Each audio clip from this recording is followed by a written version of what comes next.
পাম্পে ঝুলছে তেল না থাকার নোটিশ। সাময়িক সংকট বলছেন মালিকরা, খোলা বাজারে চড়া দামে বিক্রি। মধ্যপ্রাচ্যে যুদ্ধের প্রভাবে তেল নিত্যপণ্যের দাম বাড়বে, শঙ্কা মির্জা ফখরুলের। মোকাবেলায় প্রস্তুত সরকার। ছুটি শেষে কাল খুলছে অফিস আদালত। কমলাপুরে যান্ত্রিক গোলযোগে ভোগান্তি, বাস টার্মিনালে বাড়তি চাপ। পাবনার সুজানগরে আধিপত্য নিয়ে দুই গ্রুপের সংঘর্ষ, গুলিতে গৃহবধূর প্রাণহানি, আহত আরো অনেকে। তৃতীয় দিনের রাজধানীর চিড়িয়াখানায় দর্শনার্থীদের ভিড়, কক্সবাজার কুয়াকাটায় পর্যটকদের ঢল।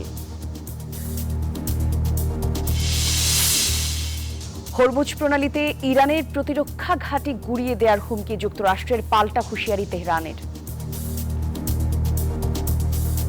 দর্শক, আমন্ত্রণ আপনাদের সবাইকে নিউজ 24 সংবাদে। আমি জান্নাতুল কলিয়া। রাজধানীর ফিলিং স্টেশনগুলোতে আবারও জ্বালানি তেলের ব্যাপক সংকট। বেশিরভাগ পাম্পেই তেল না থাকার নোটিশ ঝুলিয়ে দেওয়া হচ্ছে।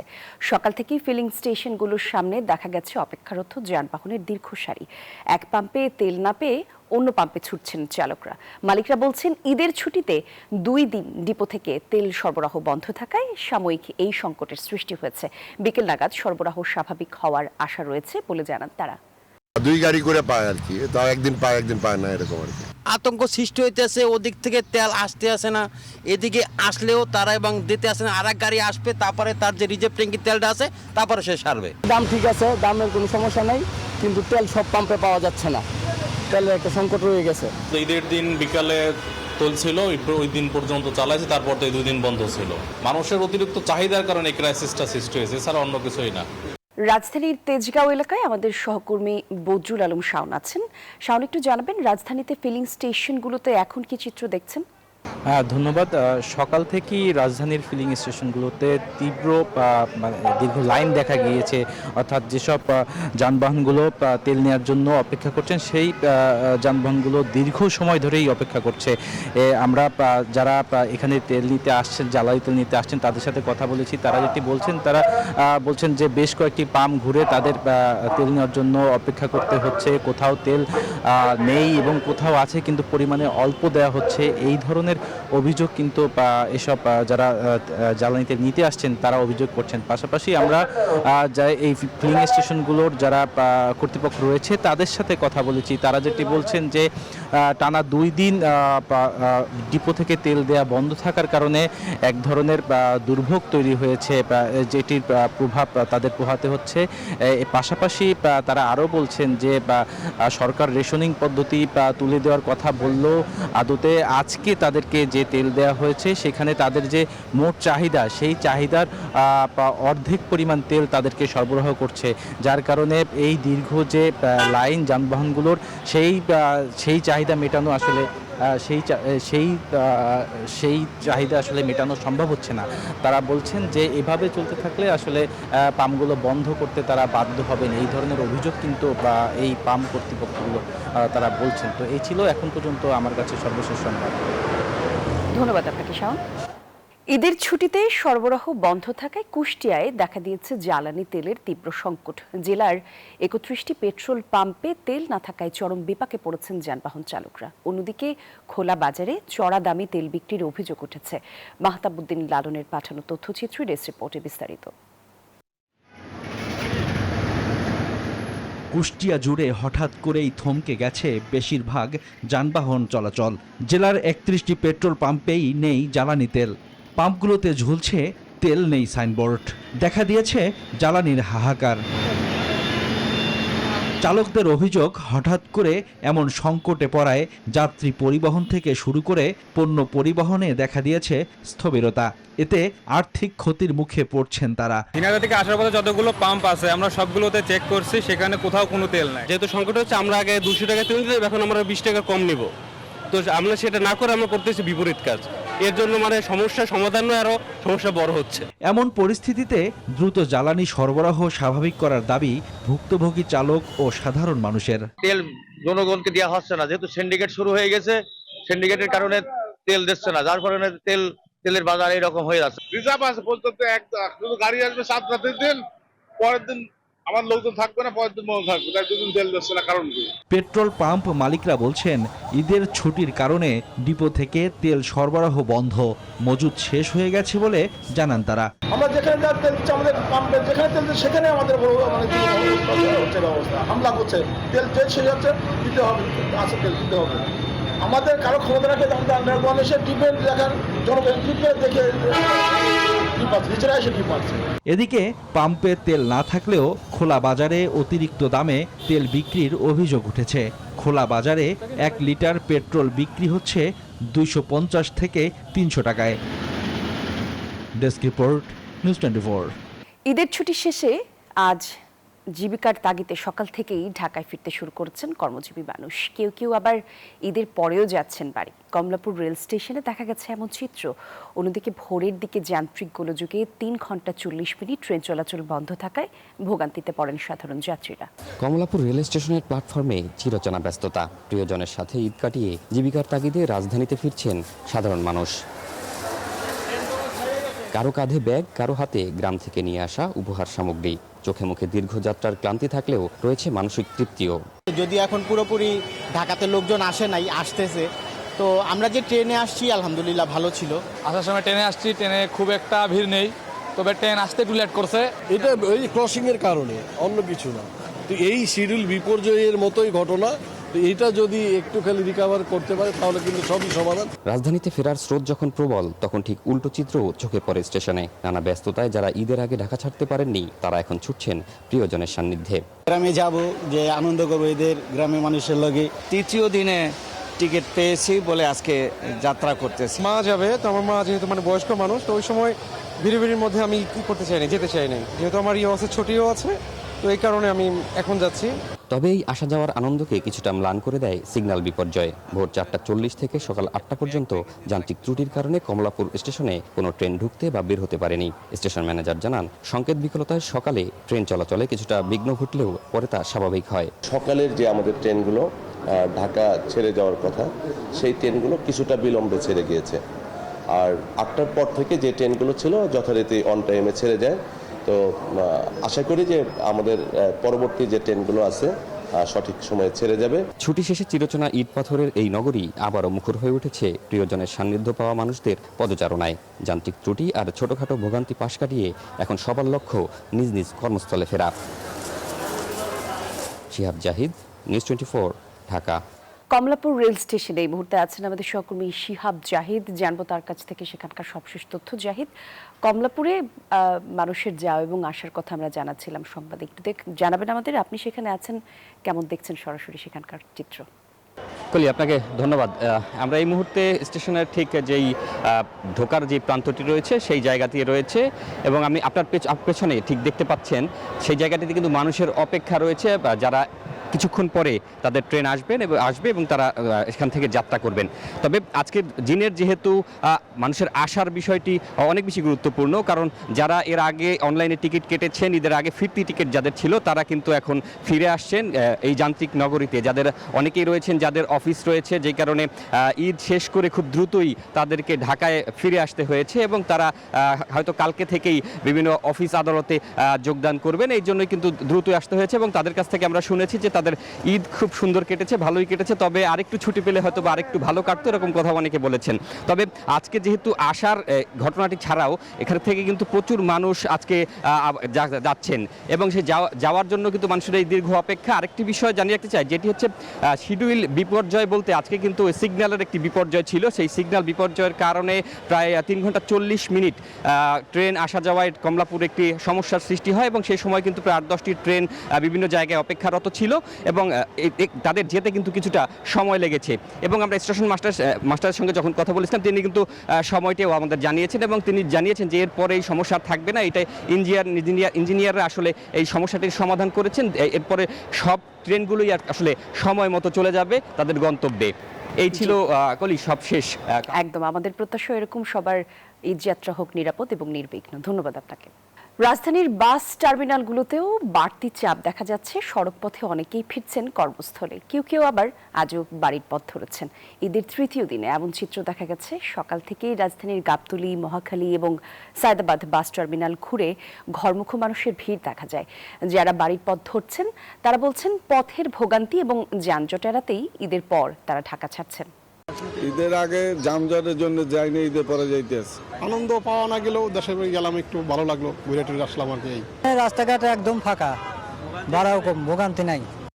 সড়ক পথের খবর জানাতে বাস টার্মিনালগুলো ঘুরে দেখছেন আমাদের সহকর্মী রিয়াজ সুমন। তার কাছ থেকেই সবশেষ তথ্য জানবো।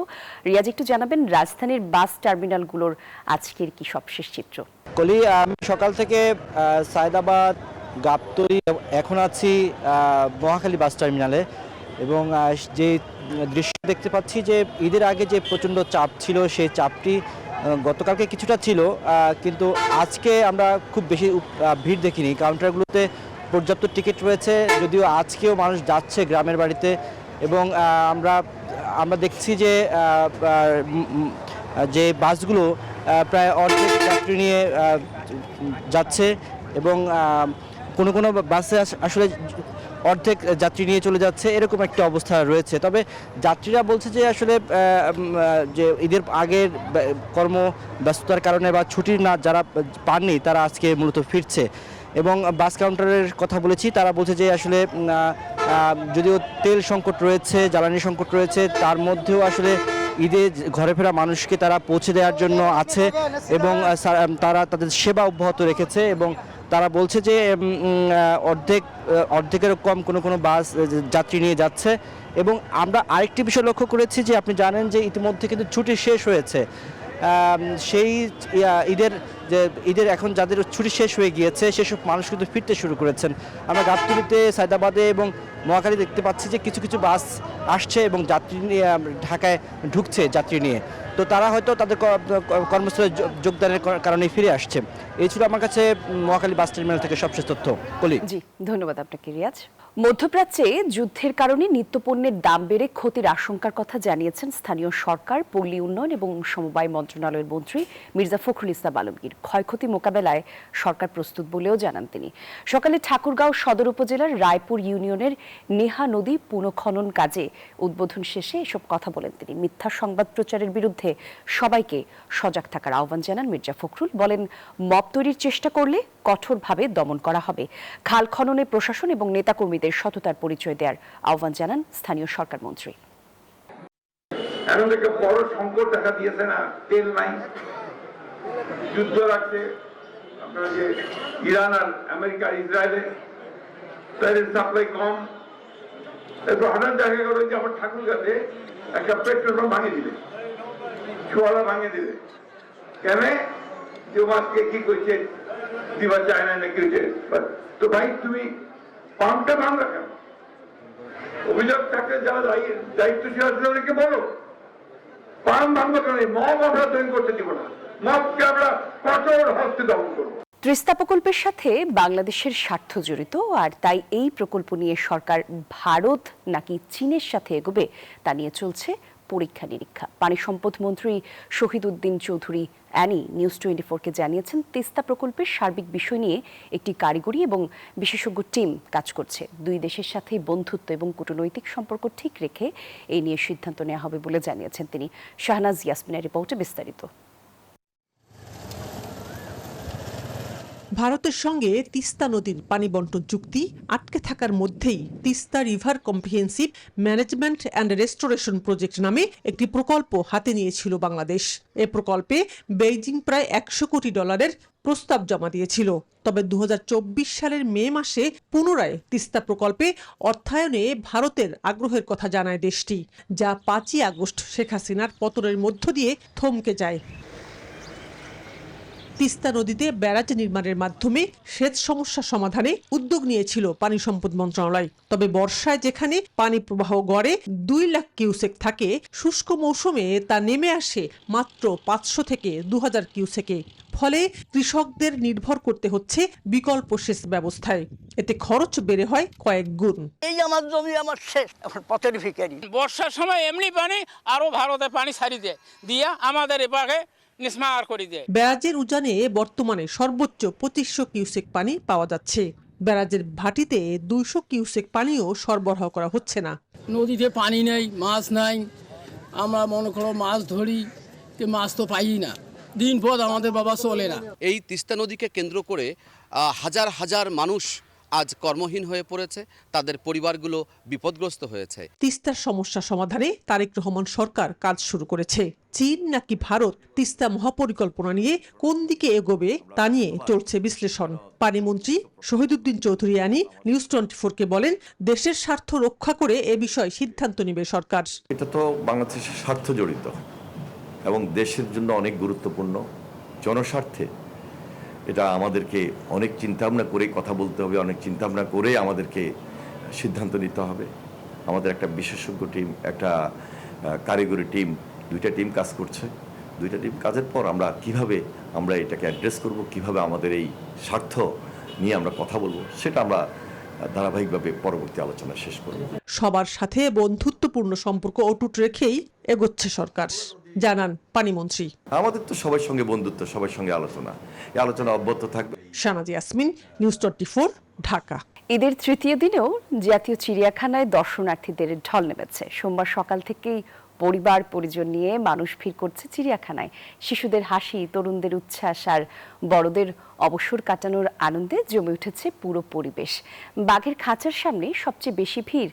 উৎসবমুখর আবহ নিয়ে দর্শনার্থীরা বলছেন, ব্যস্ত জীবনের ফাঁকে ঈদের এই ছুটিটাই তাদের পরিবারের সঙ্গে সময় কাটানোর সবচেয়ে বড় সুযোগ।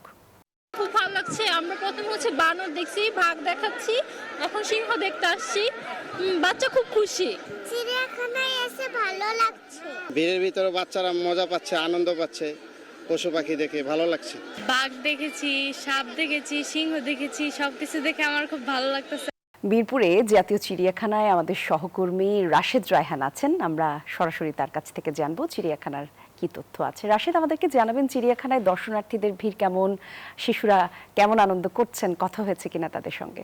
ঈদের ছুটিতে যেহেতু সবাই আসলে অবসর পেয়েছেন, কর্মব্যস্ততা এই ফুরসত মেলার কারণে, কারণ অন্যান্য সময় আসলে অবসর কর্মজীবী মানুষ যারা তাদের আসলে মেলে না, এই সময়টাতে কাজে লাগিয়ে পরিবার পরিজনরা সবাই মিলে কিন্তু এসেছেন এই জাতীয় চিড়িয়াখানায় ঘুরতে। এবং শিশুদের চাহিদাটাই বেশি থাকে আসলে বাইরে ঘুরতে আসার, এবং পুরো জায়গাটিতে একেবারে সবগুলো প্রাণীর খাঁচার সামনে মানুষের ভিড় কিন্তু রয়েছে। বিশেষ করে বাচ্চারা শিশু বাবার কাঁধে চড়ে আসছে, নানান প্রাণী দেখছে, নাম জিজ্ঞেস করছে, তাদের সাথে কথা বলার চেষ্টা করছে।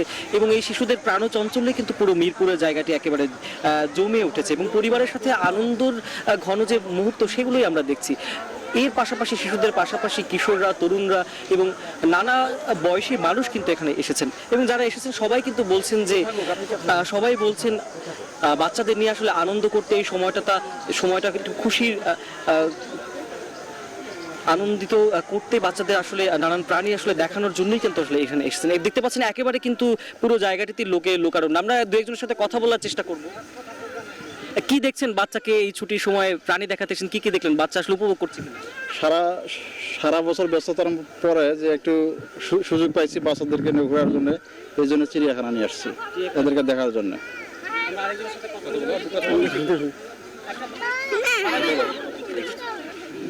একেবারে প্রাণচাঞ্চল্য বলা যায় আসলে পুরো জায়গাটি জুড়ে আছে, এবং প্রবেশ গেট থেকে শুরু করে পুরো জায়গাটি জুড়ে একদম জাতীয় চিড়িয়াখানা যতগুলো কম্পাউন্ড রয়েছে সবগুলোতে একেবারে ভিড়। প্রতিটি প্রাণীর সামনে একেবারে ভিড়ে একেবারে পরিপূর্ণ রয়েছে, এবং সবাই চাচ্ছেন আসলে তার বাচ্চাকে নতুন যে প্রাণীগুলো আছে সারা বছর বাচ্চারা যেগুলো বইয়ে পড়ে থাকে, হাতি, বাঘ, জিরাফ থেকে শুরু করে সব প্রাণীর সাথে পরিচয় করে দেওয়ার জন্য। সারা বছরের ব্যস্ততা কাটিয়ে এই ঈদের এই সময়টাতে যে ফুরসত সবার মিলেছে, সে কর্মজীবী মানুষরা কিন্তু ঈদের এই সময়টাতে আজ তৃতীয় দিনেও কিন্তু এই দর্শনার্থীরা তাদের যে ভিড় সেটা দেখেই বোঝা যাচ্ছে ঈদের আনন্দ তাদের মধ্যে একেবারে পরিপূর্ণ রয়েছে। এই ছিল আসলে জাতীয় চিড়িয়াখানা থেকে আমার থেকে সবশেষ। অনেক ধন্যবাদ আপনাকে রাশেদ।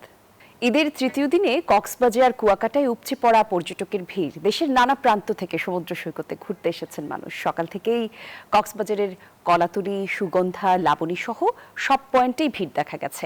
এদিকে সূর্যের নানা রূপ দেখতে কুয়াকাটা সৈকতে ভিড় করছেন পর্যটকরা। পরিবার পরিজন এবং বন্ধুদের সঙ্গে আনন্দময় সময় কাটাচ্ছেন তারা। এখানে বসে বসে সানসেট দেখবো এবং উদয় এবং সূর্যাস্ত এগুলো দেখবো। আছে, তারপর ঝিনুক পাওয়া যায় আমার অনেক ভালো লাগে। এখানে অনেক মজা করছি, ফ্যামিলি সহ সবাই আসছি, মানে আবহাওয়া খুব সুন্দর, আমাদের খুবই ভালো লাগছে। চলুন দর্শক, কক্সবাজার সমুদ্র সৈকতের খবর সরাসরি আপনাদেরকে জানাই। আমাদের সহকর্মী ইরফানুল হাসান আছেন সেখানে। ইরফান, একটু জানাবেন কক্সবাজারের সমুদ্র সৈকতে ঘুরতে যাওয়া মানুষদের আনন্দ উচ্ছ্বাসের খবর। কলি, ঈদের তৃতীয় দিনে প্রথম দিনের মতোই মানুষের যে উচ্ছ্বাস সেটা এখন পর্যন্ত বহমান। সমুদ্রের পাশাপাশি আছি, মনে হচ্ছে কোনো এক মানব সমুদ্রে আছে। আমার পেছনের দৃশ্য যদি একটু দেখাই, আসলে সৈকতের যতটুকু চোখ যায় ততটুকু শুধু মানুষ আর মানুষ। এখানে আজকে মাহে রমজানের প্রায় 1 মাসের যে খরা ছিল, পর্যটক খরা, সেই খরা কাটিয়ে কক্সবাজারে এখন একেবারে পর্যটনের ভরা মৌসুম চলছে। এখানে ঈদের প্রথম দিনে কিছুটা আকাশ মেঘলা থাকলেও পর্যটক সমাগম কিছুটা কম থাকে। ঈদের দ্বিতীয় দিন গতকাল প্রচুর পরিমাণ পর্যটকের ভিড় হয় এবং আজকেও যথেষ্ট পরিমাণ পর্যটকের ভিড় রয়েছে। এবং এখানকার যারা ব্যবসায়ীরা রয়েছেন তারা ধারণা করছেন ঈদের যেহেতু তৃতীয় দিন, আজকে ঘরে ফেরা মানুষের বেশ চাপ রয়েছে। অনেক হোটেল মোটেলে আজকে পর্যটকরা রুম ছেড়ে দিয়েছেন, তারা হয়তো বা তাদের গন্তব্যে চলে যাবেন। আগামী শুক্রবার থেকে আবারও কক্সবাজারের যে পর্যটনের যে পূর্ণ যৌবন সেটি ফিরে পাবো বলে প্রত্যাশা করা হচ্ছে। এখন পর্যন্ত ঈদের টানা যে ছুটি, এই ছুটিকে কেন্দ্র করে এখন পর্যন্ত কোনো ধরনের অপ্রীতিকর কোনো ঘটনা ঘটেনি এবং এখন পর্যন্ত গত বছর ঈদে যে প্রাণহানির ঘটনা ঘটেছিল সেরকম কোনো ধরনের ঘটনার খবর আমরা শুনতে পাইনি। সব মিলিয়ে এবারের যে ঈদ উদযাপন সেটি পর্যটকদের জন্য এক আনন্দময় এবং ঈদের মতোই খুশির হয়েছে। আর এখানে জেলা প্রশাসন বলছেন যে পর্যটকরা যারা কক্সবাজারে ঘুরতে এসেছেন তাদের নিরাপত্তা দিতে জেলা প্রশাসন আগের মতোই সবসময় তৎপর রয়েছে। এই ছিল কক্সবাজারের পর্যটনের খবরাখবর। ফিরে যাচ্ছে স্টুডিওতে। জি, ধন্যবাদ আপনাকে ইরফান। পাবনার সুজানগরে আধিপত্য বিস্তার নিয়ে দুই পক্ষের সংঘর্ষ এবং গুলিতে একজন গৃহবধূ নিহত হয়েছেন, আহত হয়েছেন আরো 10 জন। সোমবার সকালে উপজেলার মানিকহাট ইউনিয়নের ভিটবিলা পশ্চিমপাড়া গ্রামে এই ঘটনা ঘটে। পুলিশ এবং স্থানীয়রা জানিয়েছেন আধিপত্য বিস্তার করতে ইউনিয়ন ছাত্রদলের সাবেক সভাপতি রাজা গ্রুপের লোকজন বিএনপির সমর্থক ইসলাম প্রমাণিকের লোকজনের ওপর হামলা চালায়। আর এ সময় গুলিতে গৃহবধূ চায়না খাতুন ঘটনাস্থলেই মারা যান। আহতদের হাসপাতালে ভর্তি করা হয়েছে। এই ঘটনার বিস্তারিত খবর জানাতে পাবনা থেকে আমাদের সহকর্মী আহমেদুল হক রানা আমাদের সঙ্গে যোগ দিচ্ছেন। রানা, একটু জানাবেন আহতদের শারীরিক অবস্থা এখন কেমন, আর সেই সাথে এলাকার পরিস্থিতির সবশেষ তথ্য একটু জানতে চাই।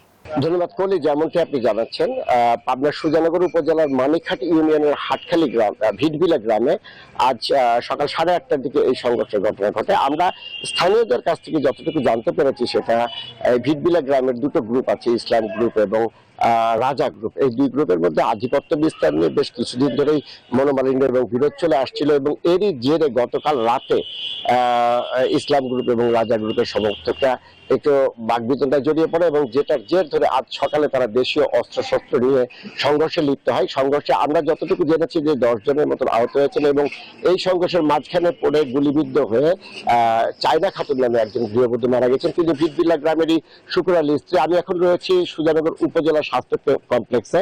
আমি যদি একটু দেখাই, এই উপজেলা স্বাস্থ্য কমপ্লেক্সে যে রোগীদেরকে আনা হয়েছিল সেই রোগীরা উপজেলা স্বাস্থ্য কমপ্লেক্সের জরুরি বিভাগে ভর্তি হয়েছিলেন এবং জরুরি বিভাগের চিকিৎসক যেটা জানিয়েছেন সেটা তারা এখানে আহত অবস্থায় মোট 5 জনকে পেয়েছেন এবং এই 5 জনের মধ্যে তাদের অবস্থা আশঙ্কাজনক হওয়ায় তাদেরকে পাবনা জেনারেল হাসপাতালে ভর্তি করা হয়েছে। কথা বলছি এখানকার ডিউটি ডাক্তার জাহিদ আল শেফার সাথে। তার কাছে জানবো যে রোগীদের শারীরিক অবস্থা কেমন ছিল এবং কি অবস্থায় তারা পেয়েছিলেন এবং পরবর্তীতে কি দিয়েছে। ধন্যবাদ আপনাকে। আমাদের এখানে আমার প্রিভিয়াস আওয়ারে যে ডিউটি ডক্টর ছিলেন ওনার মাধ্যমে আমি জানতে পেরেছি আপনার আজকে সকাল 8:30টার দিকে 5 জন আপনার ফিজিক্যাল অ্যাসল্টের পেশেন্ট এখানে এসেছিল। তো তাদেরকে আমাদের আমরা প্রাথমিক চিকিৎসা শেষে পেশেন্টদেরকে আমরা পাবনা সদর হসপিটালে রেফার করেছি আর কি। জানছিলাম ডাক্তারের কাছ থেকে যে তাদেরকে পাবনা জেনারেল হাসপাতালে রেফার করা হয়েছে। এলাকায় এখনো থমথমে পরিস্থিতি বিরাজ করছে এবং পুলিশ বলছেন যে তারা এখানে অতিরিক্ত ফোর্স নিয়োগ করা হয়েছে এবং তারা এলাকায় পরবর্তী ব্যবস্থা গ্রহণ করবেন এবং উভয় পক্ষ থেকে অভিযোগ পেলে আইনগত ব্যবস্থা গ্রহণ করবেন। এই ছিল পাবনা থেকে আমার কাছে সর্বশেষ। ফিরে যাচ্ছি স্টুডিওতে। কলি। ধন্যবাদ রানা। বিদ্যুৎ অবকাঠামোয় হামলা হলে হরমুজ প্রণালী পুরোপুরি বন্ধ করে দেবে ইরান। তেহরান জানিয়ে দিয়েছে মধ্যপ্রাচ্যের জ্বালানি অবকাঠামোগুলো তাদের লক্ষ্যবস্তুতে পরিণত হবে।